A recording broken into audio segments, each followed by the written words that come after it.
Hello friends, it's story time here at MissionViewfinder, and of course, it's a mission story. Today I want to share with you something that happened to a man by the name of James Hudson Taylor. Now many of you have probably heard of Hudson Taylor. He's a very famous missionary. He was in England and then he went to China, and the more I read of the things he wrote and about him, the burden and the passion that he had for China was just amazing. And the way God used him was amazing. But there was one time where he was in China on a boat traveling to his destination up the river, and there was someone else on that boat who he was Chinese, but he traveled around, to different places before. He had even visited England, and his name was Peter. And this one night, Hudson Taylor and Peter were having a conversation. And Peter had heard about the gospel a little bit, but he didn't really know very much, and he hadn't made a decision to follow God. And so, Hudson Taylor was conversing and sharing and urging him to accept Christ. And he was moved. Peter was moved, but he didn't accept. He didn't make any decision.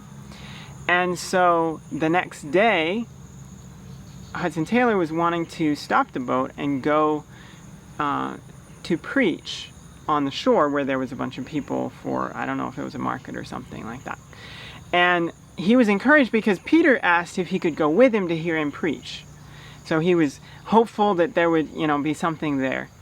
And so as Hudson was down getting some tracts together to give out when they went to the shore, he heard a splash. And he went running up on the deck of the boat. And everybody was there, all the guys were there except for Peter. And they pointed to the place where Peter had gone overboard. And Hudson was so concerned for Peter that he just jumped in to try and find him. He had gone under. Hudson Taylor was just trying to find him and in the water, and then he called over to a fishing boat. And they had a net. And he thought it was a drag net, and if they drag the net, they'll be able to bring him up. He'll get caught in it and he'll come up. And he called out to them, "Come, there's a man drowning, come, help."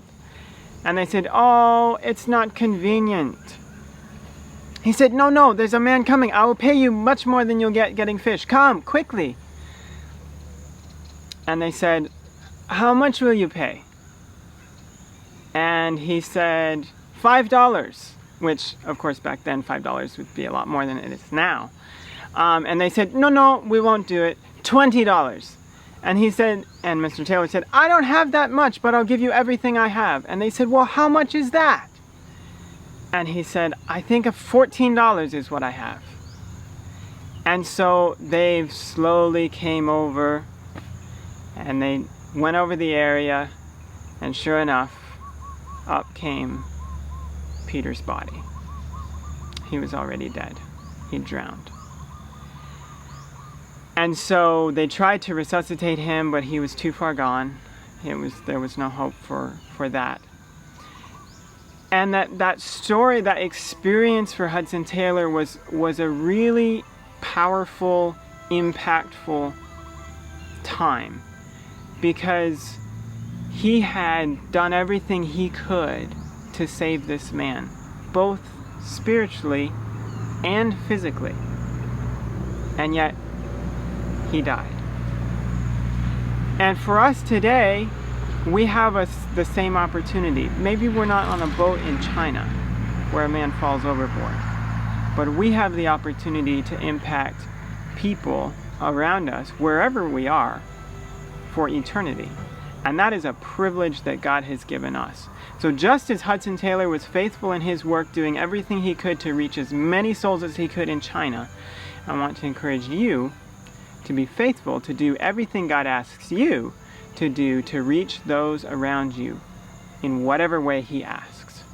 Hope this story has been an encouragement to you. God bless. We'll see you next time.